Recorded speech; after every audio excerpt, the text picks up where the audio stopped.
Cinnamic acid. You guessed it, from cinnamon. This is actually one of the most curious studies I've seen in a long time. Now keep in mind, this was done in a cell culture, not animal, not human, but it shows promise. Especially since cinnamic acid, which in this case was from cinnamomum cassia, showed to increase the oxytocin receptor expression in the skin. Now, oxytocin itself would be a great, promoter of hair growth if it was not for the molecule being too large to be absorbed where it needed to be absorbed. However, i.e., here enters cinnamic acid. So, with that in mind, let us begin. Oh, little caveat. If you're curious about using cinnamon yourself, a pure cinnamon extract, please be aware it can really burn. Just a heads up ahead of time. But let's get right into the research as follows. Cinnamic acid shows promise for opening a new developmental avenue in hair growth treatment. Therefore, of course we're skipping ahead a little bit, new, more effective agents are needed to address this issue in regard to helping with hair growth, because a lot of people are self-conscious in regard to it. Recent research at Yokohama National University in Japan on oxytocin shows promise in promoting hair growth in human hair follicles. However, oxytocin itself is too large a molecule to be absorbed by our skin, and it breaks down too quickly for use. There is the challenge. What can be used in its place? I.e., here comes cinnamic acid. Consequently, researchers have turned their attention to cinnamic acid, a small molecule that can activate oxytocin receptor expression. They found that treatment with cinnamic acid led to an increase in the expression of oxytocin receptors, thereby allowing more oxytocin into the system and increasing hair growth gene expression in human dermal papillae, usually I like to see an E at the end of that, cells. The mesenchymal cells in the hair follicles. Please forgive me if I get a little too technical. Quote, these promising results may be useful for developing hair growth promoting products targeting oxytocin. In response to the issue, the Yokohama lab developed, basically in regard to doing the study, something called folliculoids. So basically, you needed to find a way to test the cinnamic acid. And this is what they utilized, which are hair follicles built from cells taken from multiple hair follicles that could then be grown in culture, allowing a known range of different cells to be expressed to the treatment, which gives a much larger and dependable data. These folliculoids do not grow mature hair. Instead, they grow hair shaft-like structures. When the folliculoids were grown in culture with the cinnamic acid, a 1.25-fold increase in the length of the hair shaft structures was observed, just slightly below oxytocin itself. Therefore, now that began to open the doors. Cinnamic acid, basically from cinnamon, in this case, cinnamomum cassia, found that basically it can work almost as well as oxytocin. But oxytocin, too large a molecule, breaks down too fast. This looks promising. The previous studies showed a study on oxytocin showing that cinnamic acid has close to the same growth effect as, to reiterate, oxytocin. Backstory. Why would they do this? Why cinnamon? This is actually kind of cool.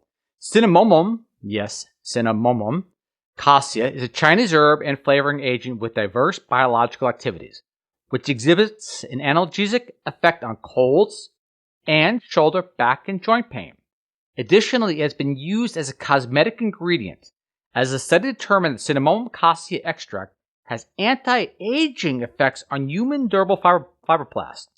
Recently, it was discovered that the extract of cinnamomum cassia upregulated the oxytocin receptor expression in fibroblasts and increased tensin X production, which enhanced skin elasticity.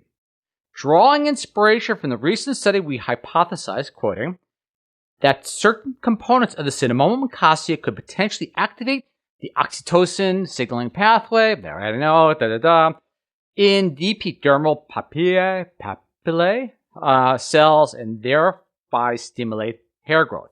So, if you look into the study itself, the cinnamomum cassia seemed to have a correlation effect of basically helping skin health. In their words, an anti-aging effect, which is quite interesting on its own. So not just in hair growth stimulation, it may have benefit, but other arenas as well. I.e., caveat, cinnamon, pure cinnamon, can be a little difficult to deal with because it can burn. Cinnamomum cassia is a tropical aromatic evergreen belonging to the Camphoracea family, which is commonly used in traditional Chinese medicine. Moreover, revered as a traditional spice, its utilization transcends borders. In addition, cinnamomum cassia extract has a wide range of pharmacological effects, including, I'm only reading from the research, not any publisher bias, anti-tumor, anti-inflammatory, analgesic, anti-obesity, cardiovascular protective, neuroprotective, and anti-tyrosinase activity. A recent study demonstrated the application of cinnamomum cassia extract to the skin of mice resulted in the promotion of hair growth. Wow. All right, so there's a little bit of redundancy there. So again, very promising. These findings suggest that cinnamic acid, a component of cinnamomum cassia, exhibits a hair growth promoting effect, which is believed to be mediated through the upregulation of the oxytocin, so per se, OXTR expression. The identification of cinnamic acid as a specific component with hair growth promoting properties holds great promise for enhancing the effectiveness of hair growth products. In addition, new understanding of the mechanism of hair growth promoting effects mediated by the oxytocin signaling will provide new insights by hair care science and help accelerate the search for new drugs, or just use the cinnamic acid from did not say that, drugs targeting the OXTR in the field of drug discovery. Pretty amazing. Now, I'm going to put this up for a second.